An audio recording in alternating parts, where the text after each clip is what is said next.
welcome back. So this month was a whirlwind. I got to do a lot of different things, try a lot of new things, and so we're going to talk about that today in the monthly memo for April. If you're new here to my channel, this is just a little something I like to do every month to review what I've gone through and all the products I've tried, shows I've watched, things like that. If you're interested in watching, we'll get into it. I usually start off with health and beauty products, so that's what we're going to review today first. This past month, I have been dedicated to trying to intake more vitamins that I don't usually get from my regular diet.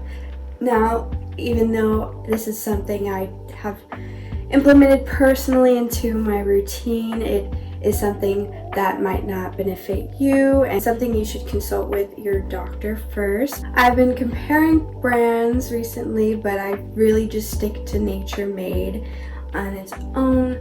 I eat the gummy vitamins just so that I can stick to it on a regular basis. I know there is some controversy and whether or not gummies are more reliable than regular pills or drinking liquid supplements. I'll let you debate that for yourself. I find it is helpful, and I have noticed a difference in my hair and nails. I use the Ollie Women's Multivitamin as well as the Nature Made Multi Omega 3 and fish oil and collagen gummies.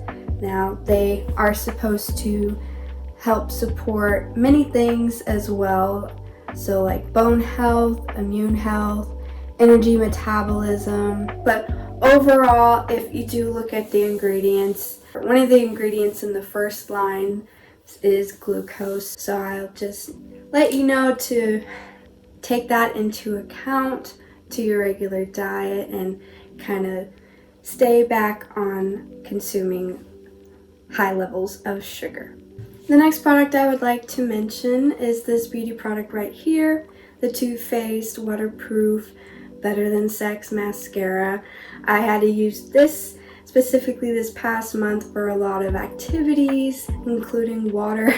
I went down to Florida, so of course I had to go to the beach and get in the ocean, and I also swam in the pool and even had a good time doing activities at Discovery Cove.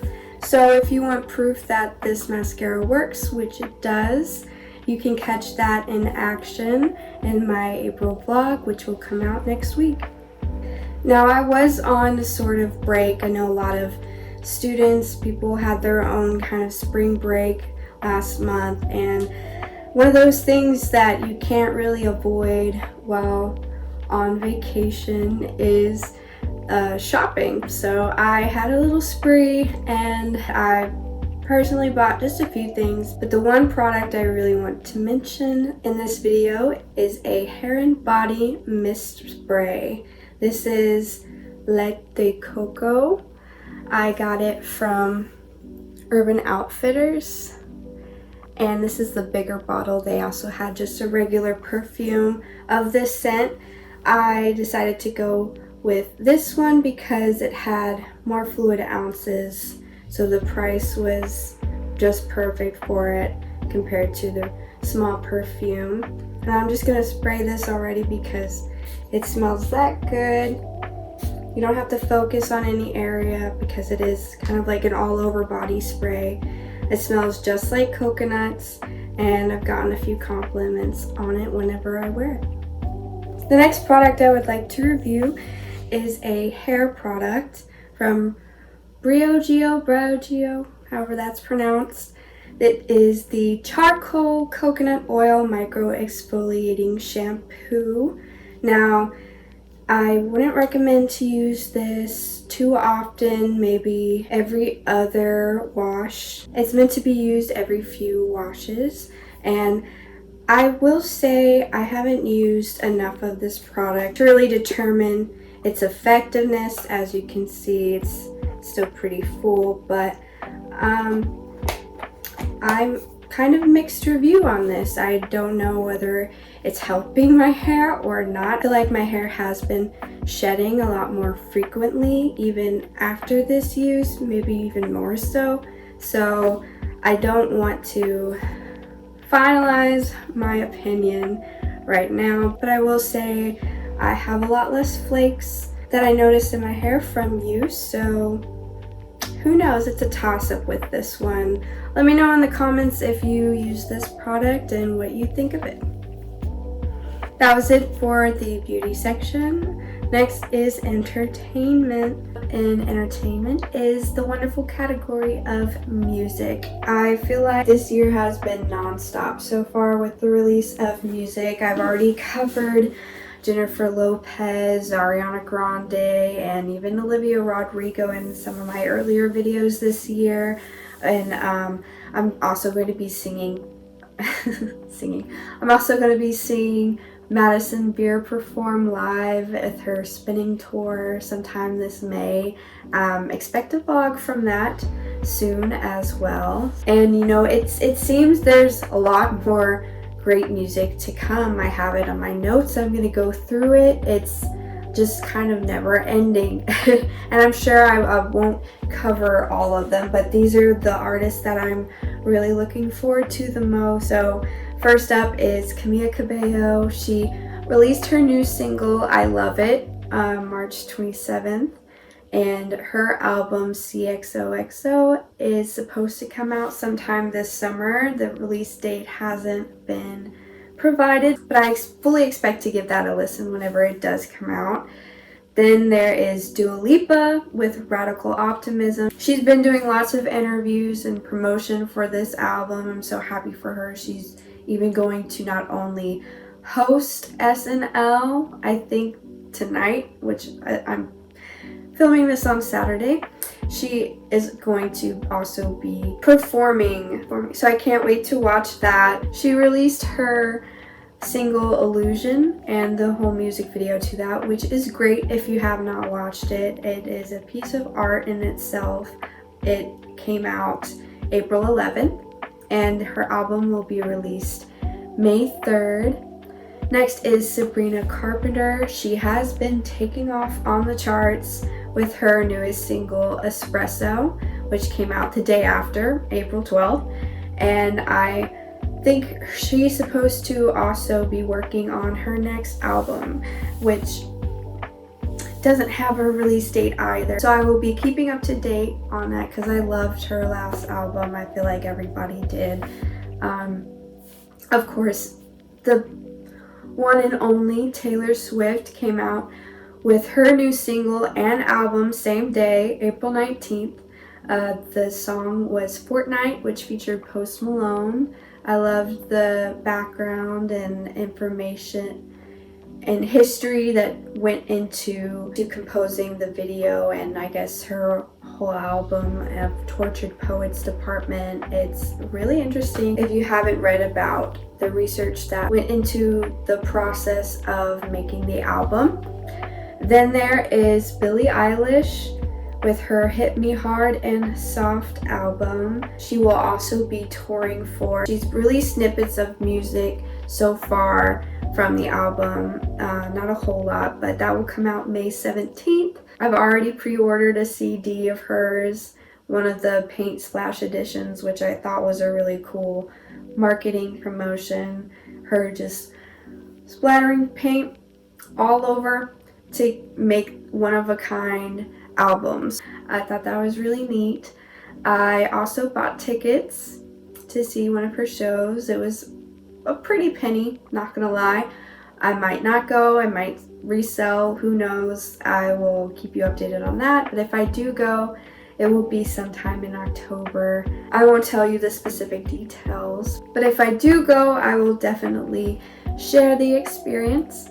And then 21 Pilots is coming out with a new album called Clancy. That's supposed to come out May 24th, which I haven't really listened to any of their later stuff. I don't think they've actually released any new music in a while. I might not be correct on that, but either way, I'm totally down to hearing what their new sound might be. They're so experimental in their music, so that will be cool to give it a listen.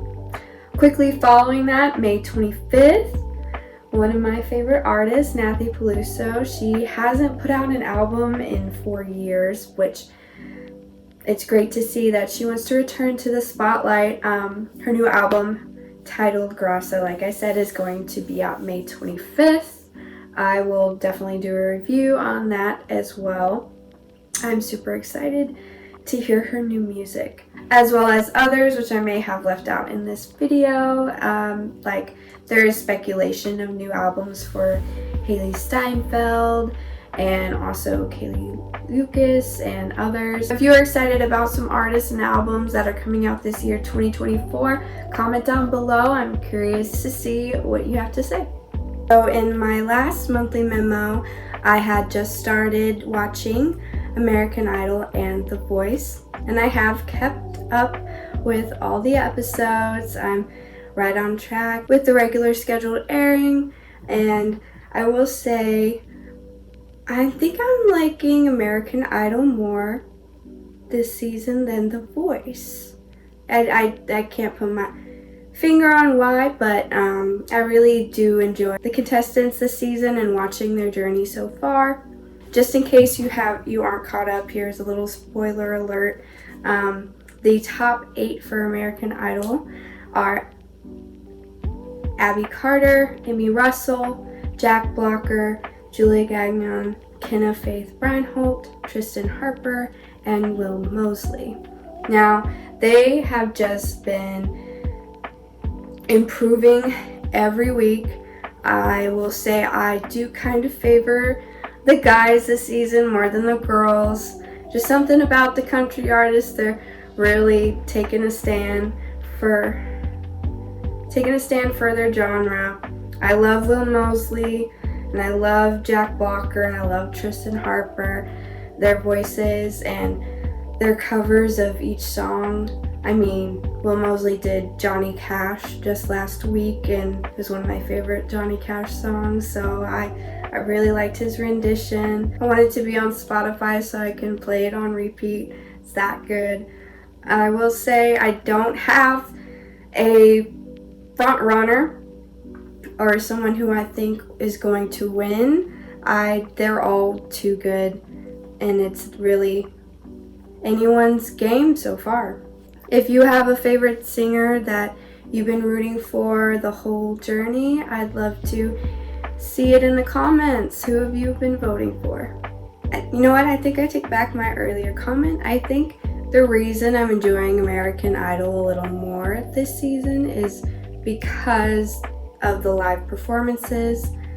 The Voice had just now got done with their playoffs, and they're going to be premiering the live shows next week. I think that's probably why I'm leaning more towards American Idol. But alas, we have to talk about The Voice, and it has been a wild season so far. A lot of the singers I originally rooted for and wanted to go through actually haven't made it, and a lot of the singers I thought were going to be underdogs have actually stepped up to the plate and have surprised me with their performances. Again, with the spoiler alert, I'm going to list off who is going to live shows. For Team Reba, it is Josh Sanders, Elle Rogers, and Asher Avon. Then for Team Chance, it's going to be Nadaje, Serenity Arts, and Maddie Jane. For Team Legend, it's Nathan Chester, Joe Lever, and Brian Olsen. For Team Dan and Shay, they have representing them Madison Cabello, Karen Waldrop, and Tay Lewis. I think my top 3 that I'd have to choose, if I had to choose, they're all phenomenal singers, would have to be Nathan Chester. I feel like he gives it his all in every performance. He does an amazing job. And Karen Waldrop, she's a country singer. I just really think her voice stands out, and I feel like she would have a lot of hits on the radio if she did come out with her own album. And then Madison Cabello, her Her voice is just so sweet, and I feel like she can do a variety of things with her voice and kind of, you know, go from genre to genre, but yet she still has her own sound. So I don't know. I have no idea who's going to win this season either. I'm so ready for them to move on to the live shows and see how everyone handles it. I think what I love most about these singing shows is also it's fun to see who they bring on as guest stars and or vocal coaches. Like for American Idol, I loved seeing Tori Kelly, Jelly Roll, and even Kiss, Gene Simmons, to name a few. It's great to see them encouraging the next generation of singers that are going to come after them. On The Voice, they had Keith Urban, Sweetie, and even Maluma, which I think is great to have those crossovers and see what advice they have to give. It's one of those things you can't not love. Alright, that is it for this video, and if you notice, it might have been a little shorter than my previous monthly memos, but that's because I was on vacation and also why I might not have, posted as much. But if you did like this content, give it a thumbs up so I can keep putting out the reviews. Again, this was your monthly memo for April, but I am Melina Melendez and I make all sorts of content. I love playing music, I love cooking meals, I love capturing memories in my vlogs. So if you're interested in seeing that, I also highly suggest you subscribe to my channel. I will see you next time.